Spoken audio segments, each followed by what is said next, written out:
নমস্কার, আমার আরও একটি নতুন ভিডিওতে তোমাদের সকলকে জানাই স্বাগত। আজকে করব মিষ্টি আমড়া মাখা, তাই ভাবলাম আমার এই সিম্পল পদ্ধতিতে আমড়া মাখা তোমাদের সাথে একটু শেয়ার করে নিই। আর এই আমড়াগুলোর পেছনেও না একটা ছোট্ট গল্প আছে, চলো তোমাদের সাথে সেই গল্পটাও শেয়ার করে নিই।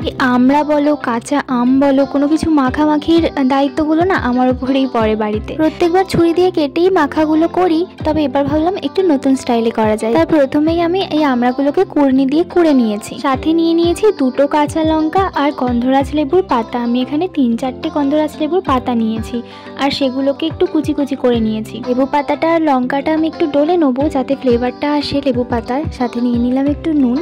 এবার গন্ধরাজ লেবুর পাতা আর লঙ্কাটা একটু টলে নেবো ভালো করে, আর তারপরে দিয়ে দেবো সামান্য পরিমাণে একটু চিনি। এই মাখামাখিগুলোতে চিনি বেশ ভালোই লাগে একটু দিলে। কোনো কিছু মাখামাখি করলে না আমি একটু সিম্পল রাখারই চেষ্টা করি, তাতে বেশ ভালোই লাগে খেতে। চলো এটাকে আমি মাখাতে লাগিয়ে ততক্ষণ চলো তোমাদের যে গল্পটা বললাম ভিডিওর প্রথমে, সেই গল্পটা বলি। জানো তো, যে পাড়াটাতে আমি থাকি কয়েকদিন ধরে না এখানে হনুমানের খুব উপদ্রব বেড়েছে। ছাদে যে সমস্ত গাছপালা রয়েছে সব হনুমানে এসে খেয়ে যাচ্ছে। আর গোলাপ গাছ তো বলারই অপেক্ষা রাখে না, সব গোলাপের কুড়িগুলো শুদ্ধ, কচি কচি পাতা শুদ্ধ সব খেয়ে নিয়েছে। ছাদে তো কোনো গাছ রাখবারই উপায় নেই। আমাদের বাড়ি যে গলিটাতে, সেই গলিটার লাস্টের দিকে না একটা আমড়া গাছ আছে, ওই মিষ্টি আমড়ার গাছ। আর ওই আমড়া গাছটাতে প্রত্যেকবার আমি ছোট্ট থেকে রেখে আসছি প্রচুর আমড়া ধরে, মানে পাতার থেকে আমরা বেশি বলতে পারো। এই কদিন ধরে হনুমানের এত উপদ্রব পেয়েছিল, গাছের মধ্যে ঝোলাঝুলি লাফালাফি করে সব আমড়াগুলোকে ফেলেছে তারা। আর ঝুড়ঝুড় করে আমড়াগুলো যখন পড়ছিল না নিচে, দারুণ লাগছিল।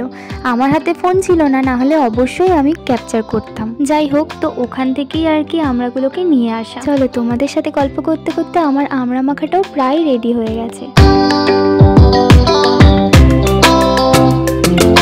আর এই আমড়া মাখা দেখলে না আমার ছোটবেলার কথা খুব মনে পড়ে যায়। জানি অনেকেই হয়তো রিলেট করতে পারবে।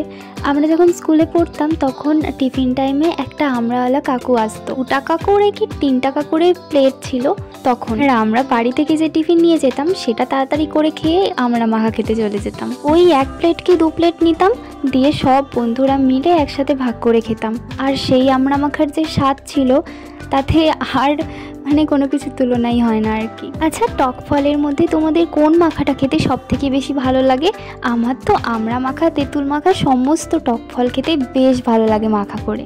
যাই হোক, এই যে আমার আমড়া মাখাটার ফাইনাল লুক, তোমরা দেখে বলো কার কার জিভে জল এলো। যদিও এটা মিষ্টি আমড়া ছিল, টকের ভাবটা খুবই কম ছিল, কিন্তু একটু আমার মনে হলো তেঁতুল দিলে বেশ ভালো লাগতো খেতে।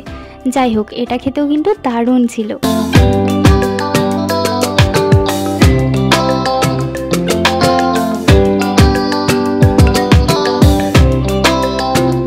ভিডিওটা ভালো লাগলে কিন্তু একটা লাইক করে দিও। নেক্সট ভিডিওতে আবার দেখা হবে। টাটা।